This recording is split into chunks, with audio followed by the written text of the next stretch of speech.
आज इस झारखंड के धरती के इस राजधानी पर रांची में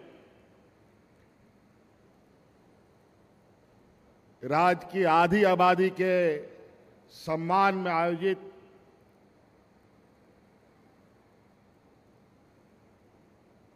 मैया सम्मान कार्यक्रम में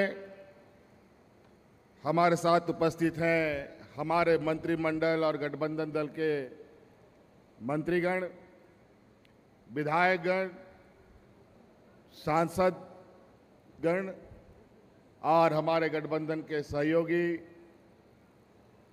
और दक्षिणी छोटानागपुर के सभी पदाधिकारीगण,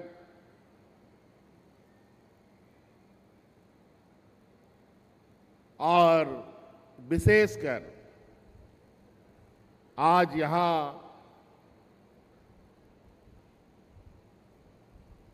सुदूर सिमडेगा के गांव से,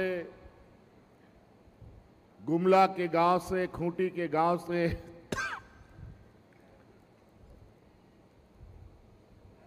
लोहरदगा के गांव से, अलग अलग कोने कोने पंचायतों से आए हुए आप सभी माताओं बहनों का मैं हार्दिक हार्दिक अभिनंदन करता हूं और एक बार फिर से आप सबको जोहार करता हूं। आज हम लोगों का ये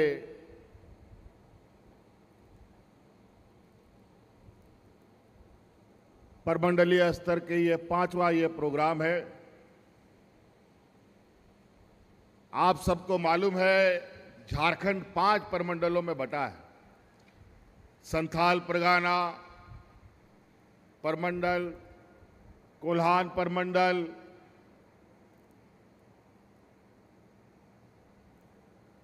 पलामू परमंडल, उत्तरी छोटा नागपुर और दक्षिणी छोटा नागपुर। आज यहां दक्षिणी छोटा नागपुर के इस कार्यक्रम में पूरे दक्षिणी छोटा नागपुर की महिलाएं यहां आई हैं।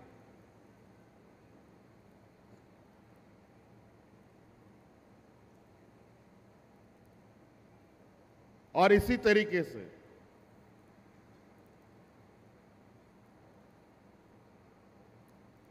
विगत 4 कार्यक्रमों में आज तो इंद्र देवता भी और ऊपर वाला भी हम लोगों का साथ दे रहा है कि आज बारिश नहीं है, नहीं तो झमाझम बारिश, इतनी बारिश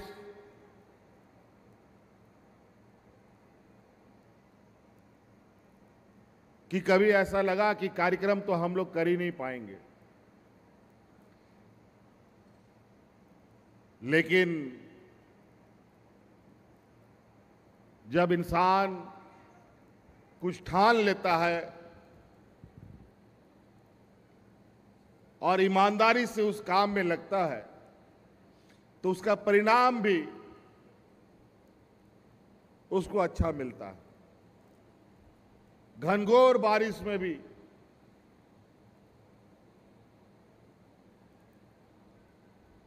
हमारी महिलाओं ने, इस राज्य की बेटियों ने, बहनों ने उन सभी कार्यक्रमों का रिकॉर्ड तोड़ दिया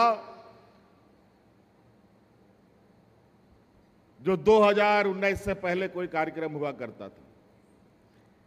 एक से बढ़कर एक। और उसके बाद आज राजधानी में दक्षिणी छोटा नागपुर का ये जन सैलाब तो मानो एक ऐसा इतिहास आप यहां आकर के रच रहे हैं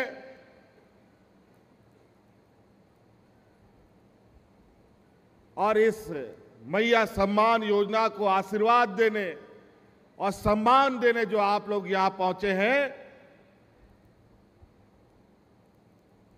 गांव-गांव, पंचायत-पंचायत, टोला-टोला से, और आपका इस आशीर्वाद के बदौलत जो हमें ताकत मिल रही है, मुझे लगता है आने वाला समय में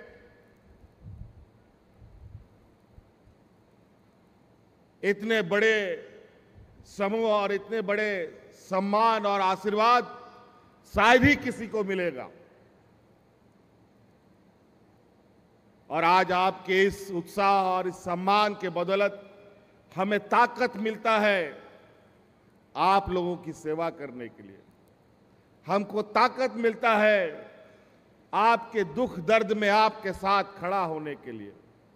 हमें ताकत मिलती है कि आपके हर वो दुख, हर वो समस्या जिससे आप परेशान हैं, उसको खत्म करने में मैं कोई सहयोग करूं।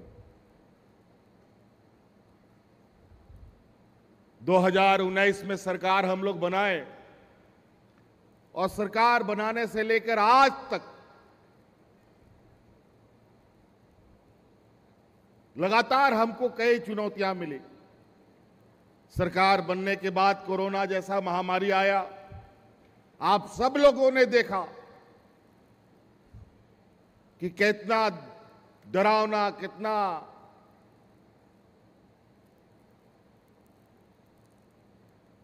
बुरा वक्त था उस समय का। हम लोग ठीक से सरकार भी बना नहीं पाए थे। कोरोना का मकड़जाल पूरा देश दुनिया को जकड़ लिया। सब लोगों को घर में अपने से ताला लगा लगा करके रहने के लिए आदेश हो गया। हाट बाजार, गाड़ी मोटर, नौकरी चाकरी, मजदूरी सब बंद, कुछ भी काम नहीं मिलता था। झारखंड तो सबसे देश का पिछड़ा राज्य है। कहने को तो इस राज्य को सोने का चिड़िया दुनिया में लोग बोलता है, लेकिन बहुत दुर्भाग्य की बात कि सोने की चिड़िया की इस राज्य में लोगों को तन ढकने का भी कपड़ा उपलब्ध नहीं होता था। ऐसे राज्य में ऐसे महामारी, ऐसे चुनौती एक अभिशाप के बराबर होता है।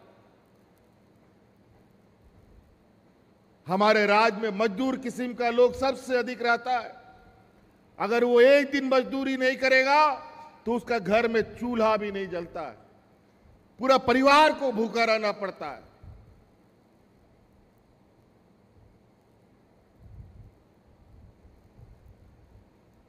और ये बात हमसे अच्छा बेहतर कोई नहीं बता सकता। हमारी सरकार से ज्यादा इस समस्या को और कोई नहीं बता सकता। हम वो भी दिन देखे हैं जब हमारी सरकार नहीं थी, इस राज्य में डबल इंजन की सरकार थी और यहां पर लोग हाथ में राशन कार्ड ले लेकर के भात भात करते हुए मरा है। गुमला सिमडेगा तो इसका गवाह है कि कितने लोग मरे, महिलाएं मरी, बच्चे मरे। और उस समय हम लोगों ने कमर कसा कि नहीं, इस डबल इंजन को उखाड़ फेंकना पड़ेगा, नहीं तो यहां के लोग भूख से ही मर के खत्म हो जाएंगे। हम लोगों ने ताकत लगाया, आप लोगों का आशीर्वाद मिला और हम लोगों ने सरकार बनाया। डबल इंजन की सरकार को उठा के बाहर फेंक दिया। लेकिन सरकार तो बनाए, कोरोना का महामारी आ गया और उससे बड़ा मुसीबत। अब क्या करें? ना अस्पताल का स्थिति हमारे राज्य में ठीक, ना डॉक्टरों की स्थिति ठीक। ऐसे हालात में हम लोग क्या करें समझ में नहीं आता था। रात दिन हम लोग जगे रहते थे और उसमें बहुत बड़ा समस्या कि हमारा इस राज्य का बड़े पैमाने में अपना परिवार को पालने के लिए दूसरे राज्य में रोजगार करने के लिए हमारे नौजवान लोग जाते थे, वहां भी उन लोग को नौकरी से बाहर निकाल दिया और घर भी लौटने के लिए ना गाड़ी, ना मोटर, ना ट्रेन, ना बस, ना कुछ भी, सब बंद। लेकिन आप याद कीजिए वो दिन कि पूरा देश में पहली बार आपका ये बेटा, ये भाई आपके परिवारजनों को हवाई जहाज से लाद लाद करके आपके घर में पहुंचाने का काम करता था।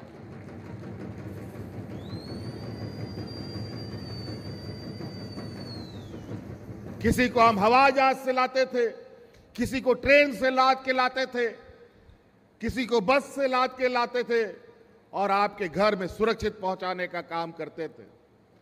लेकिन बात यहीं तक खत्म नहीं होता था। बेचारा मजदूर किस्म का आदमी, काम धंधा बंद, मजदूरी भी बंद, घर चलेगा कैसे? उस समय आप लोगों ने, इस राज्य की आधी आबादी हमारी दीदियों ने सरकार के साथ खड़ा होने का निर्णय लिया। और याद कीजिए वो दिन कि इस राज्य की महिलाएं दीदी गांव गांव, पंचायत पंचायत में दाल भात बना बना करके हमारे मजदूर भाइयों को मुफ्त में खिलाने का काम करती थी।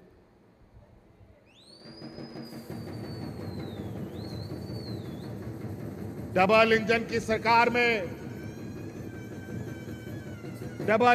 सरकार में आम दिन ना कोई महामारी, ना कोई बीमारी, ना कोई आपदा, उस समय लोग राशन कार्ड लेकर के भूख से मरा। लेकिन इतना बड़ा कोरोना आया, हम लोगों ने एक भी मजदूर हो, किसान हो, आदिवासी, दलित, पिछड़ा, कोई भी हो, किसी को भूख से मरने नहीं दिया। और उसी दिन हमने यह संकल्प लिया, इस राज्य की आधी आबादी के लिए हमें कुछ करना पड़ेगा। धीरे धीरे समय बीतता गया। 2-2.5 साल के बाद कोरोना का बादल छटने लगा। जब हम काम करना शुरू किया तो हमारे विपक्ष का लोग, ये भारतीय जनता पार्टी का लोग मेरा टांग खींचना शुरू कर दिया, हम पर झूठा आरोप लगाना शुरू कर दिया। 2 साल तक ईडी सीबीआई करता रहा। जब आखिरकार नहीं सका तो जबरदस्ती जेल के अंदर में भी डाल दिया हमको 5-6 महीना तक। लेकिन सच तो सच है, पानी में पैखाना करने से क्या पैखाना डूबता है क्या? फिर बाहर आ जाता है। यही गंदगी इन लोगों ने फैलाया और आखिरकार आप लोग का प्यार, आप लोग का आशीर्वाद से आज हम फिर आपके सामने आके खड़े हैं।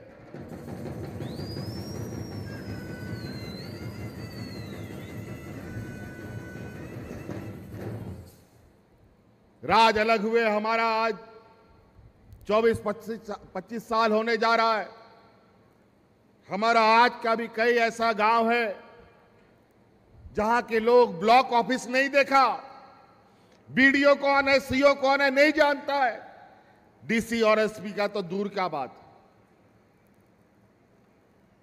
कभी कोई पदाधिकारी गांव नहीं जाता था। हमारा गांव का हालत क्या है किसी को कुछ पता नहीं चलता था। और हमने शुरू में ही कहा था कि हमारी सरकार रांची से चलने वाली सरकार नहीं है, हमारी सरकार गांव से चलने वाली सरकार है। और इसीलिए पंचायत पंचायत, गांव गांव, टोला टोला में हम लोगों ने पंडाल लगा लगा करके आप सभी ग्रामीणों की समस्याओं को जानने का काम किया था।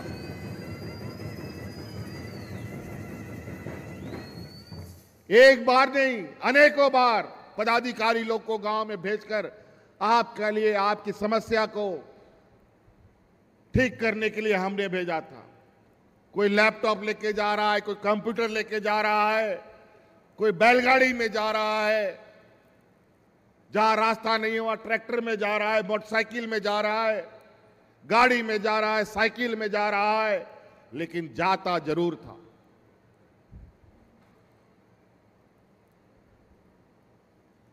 और आज गांव से उठी हुई आवाज, गांव की समस्या को ध्यान में रखकर हमने कार्य योजना प्रारंभ किया बनाना, और उसी का पहला पड़ाव था इस राज्य में सबसे पहले हमारे अपने मां बाप बूढ़े बुजुर्गों को मान सम्मान देना, और इसके लिए हमने सर्वजन पेंशन पहले स्तर पर शुरू किया था। ये कानून बनाया।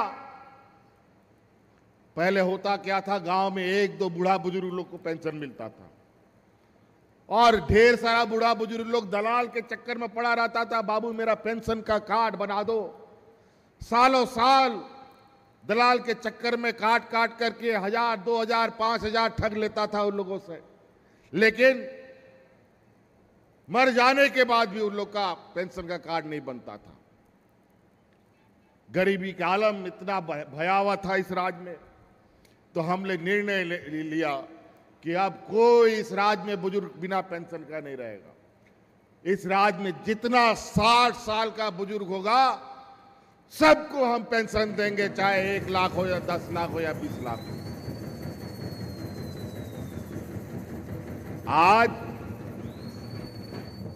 सर्वजन पेंशन देश का ये पहला राज्य है जो हम इस राज्य का सभी बुजुर्ग को पेंशन देते हैं।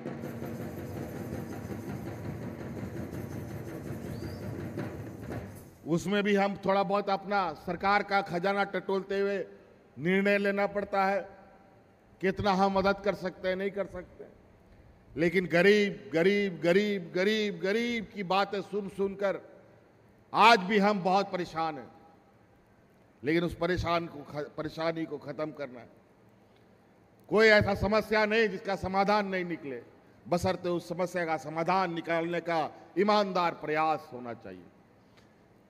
हमारे विधायकों ने, हमारे कार्यकर्ताओं ने, हमारे पदाधिकारियों ने, मुखियाओं ने, जिला परिषदों ने हमें कहा, मुख्यमंत्री जी ये बहुत अच्छा आपने काम किया कि सर्वजन पेंशन लागू किया, थोड़ा इसमें और विचार होता तो थोड़ा और बुजुर्ग लोग को पेंशन मिलता।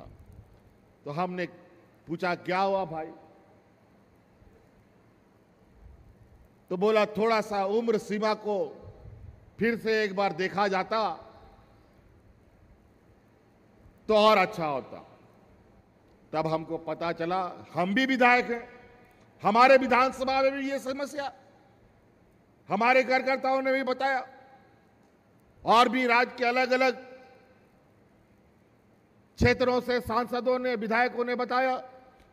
बात तो सही है, उस समय सरकार का खजाना भी बहुत अच्छा ठीक नहीं था, लेकिन फिर भी हमने ईमानदारी से प्रयास किया, उस कानून में एक बदलाव किया कि महिलाओं में जो 60 साल हमने लगाया उस 60 साल को भी घटा करके 50 साल कर दिया।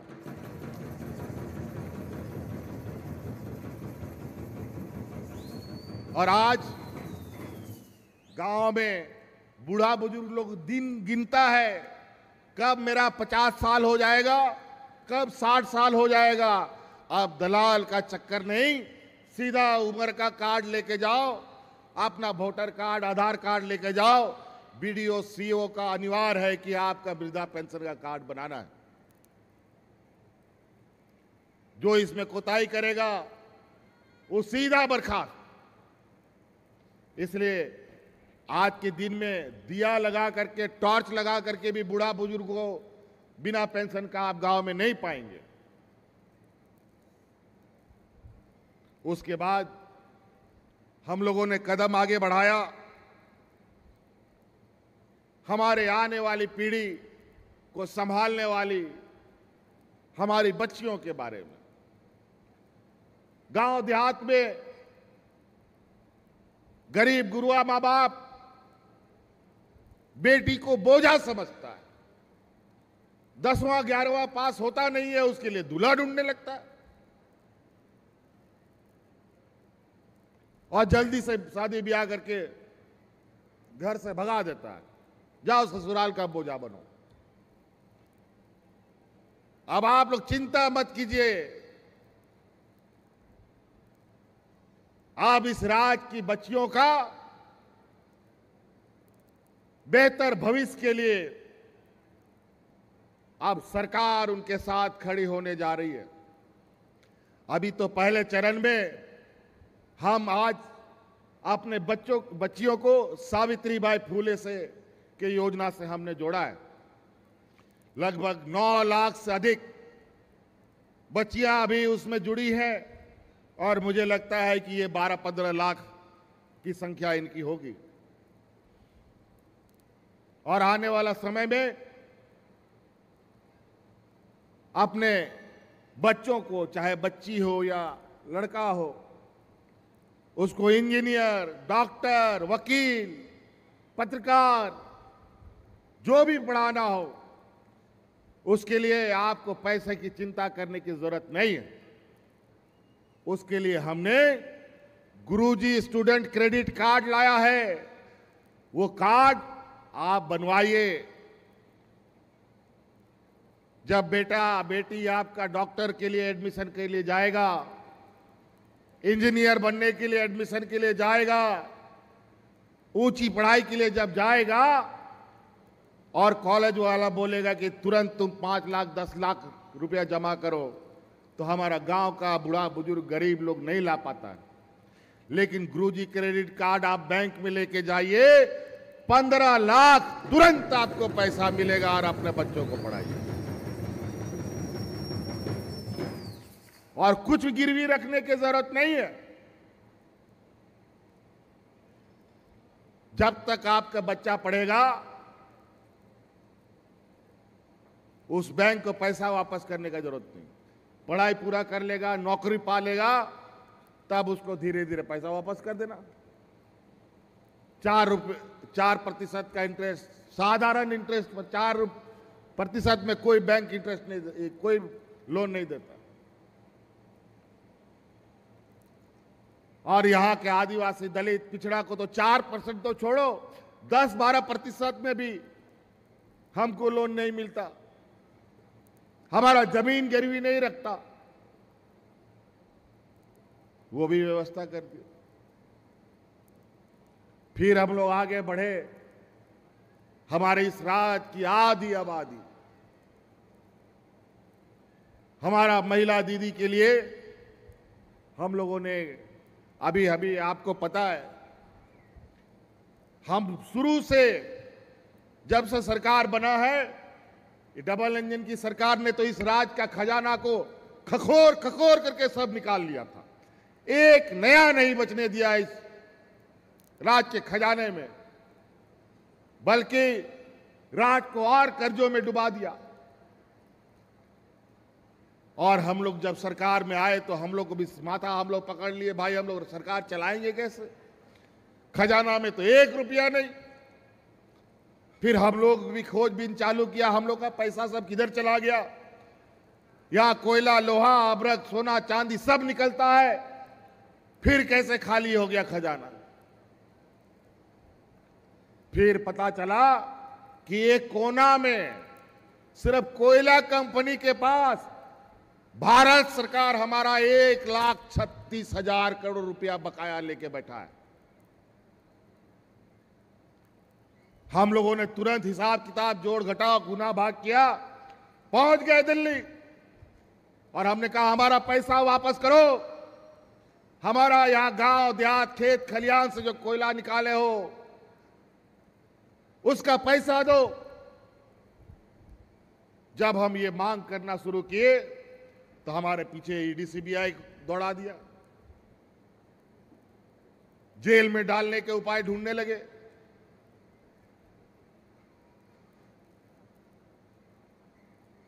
थोड़ा बहुत पैसा दिया, उसके बाद वो पैसा भी बंद।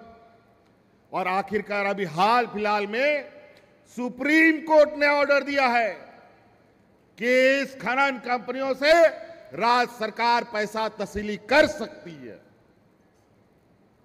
जो हम पहले से मांग कर रहे थे। जैसे सुप्रीम कोर्ट का यह आदेश आया तो हमने कहा अब हम अपना काम तेजी से करेंगे और उसका पहला पड़ाव में इस राज्य की आधी आबादी जो महिलाएं हैं उसको 21 साल से 50 साल तक के लिए हर साल 12,000 देने का निर्णय हमने किया।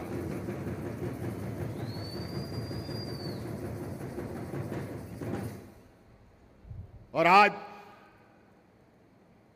हर एक महिला को, लगभग 50 लाख महिला इस राज्य में इस मैया योजना से जुड़ चुकी है।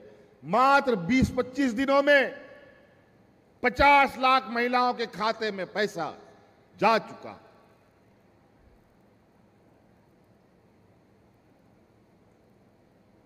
अभी जो भी आज जिसका 21 साल हो जाएगा उसको आज पेंशन मिल जाएगा, जो कल 21 साल की हो जाएगी उसको मिल जाएगा, और जब 50 साल के ऊपर हो जाएगा तो वृद्धा पेंशन तो मिलवे करेगा। और इस राज्य की बच्चियों को पैदा होने से लेके उसके मरने तक हम कुछ ना कुछ देने का हम लोगों ने संकल्प लिया है।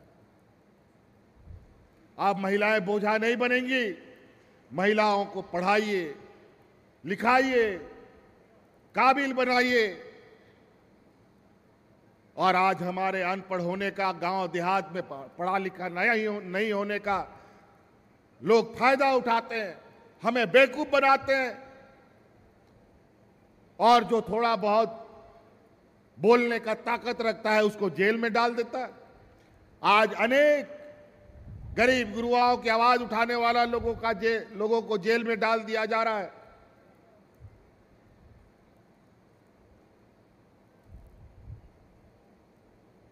इसीलिए हमारी इन बच्चियों के लिए, महिलाओं के लिए सभी चीजें, और उसके बाद जैसे हमारे मंत्री जी ने कहा, आदरणीय रामेश्वर राव जी ने, हर इंसान का एक मूलभूत जरूरत है, रोटी, कपड़ा, मकान।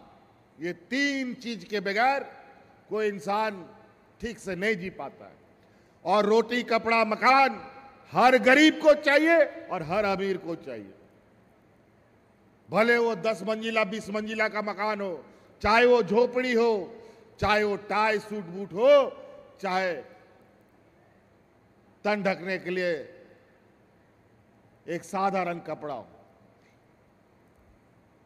इस 22-24 साल के कार्यकाल में हम एक साल के लिए लगभग 13-14 महीना के लिए हम मुख्यमंत्री भी थे।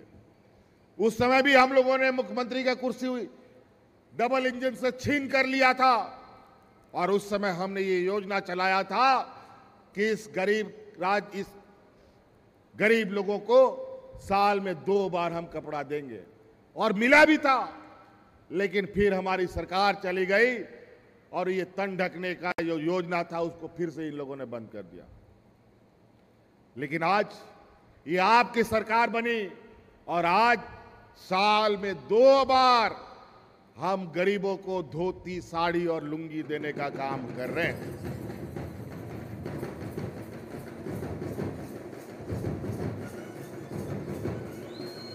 कई ऐसी चीजें, हमारा इस राज्य में गरीबी इतना है, इसीलिए हम लोगों ने ये सोना सोबरन धोती साड़ी योजना चलाया।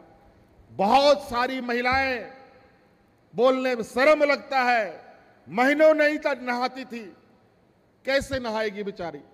उसके पास एक ही को फटा चिटा कपड़ा है, नहा के क्या पहनेगी कपड़ा? इसीलिए हम लोगों ने गरीबों के लिए सोना सोबरन धोती लुंगी साड़ी योजना लाया, ताकि वो भी मान सम्मान से जी सके। डबल इंजन की सरकार ने इस राज्य के 11 लाख राशन कार्ड डिलीट कर दिया था। आपका ये सरकार बना, हम लोगों ने 20 लाख नया हरा राशन कार्ड गरीबों में बांटने का काम किया। उसमें भी पक्षपात, उसमें भी सौतेला व्यवहार। हमको लगा कि सरकारी दुकान से हम लोग दाल चावल खरीदेंगे और गरीबों को बांटेंगे, लेकिन भारत सरकार ने सरकारी दुकान से हमें दाल चावल भी खरीदने का अवसर नहीं दिया। हम लोगों ने खुले बाजार में महंगे दर पे दाल चावल खरीद करके बांटना शुरू किया। फिर कुछ समय के लिए हमें परमिशन मिला खरीदने का, फिर मिलता है, फिर नहीं देता है, 2 महीना देता है तो 2 महीना छोड़ देता है, तो रुक जाता है कभी कभी। और इधर सरकार गिराने का आए दिन प्रयास, कभी इस विधायक को खरीदो, कभी उस विधायक को खरीदो, यही इनका काम है। गरीब गुरुआ, इस राज्य के किसान, मजदूर, दलित, पिछड़े नौजवानों के बारे में इनको सोचना नहीं है। इनको हर हाल में, जहां इनको सरकार से बेदखल कर दिया गया, चुनाव में हार गए, वहां पर एन केन प्रकार सरकार गिराओ, विधायक खरीदो और सरकार बनाओ, यही काम में लगा रहता है ये लोग, और कोई काम नहीं। देश जाए भाड़ में, राज्य जाए डूब, लेकिन अपना सरकार बने रहना चाहिए, यही इनका सपना है।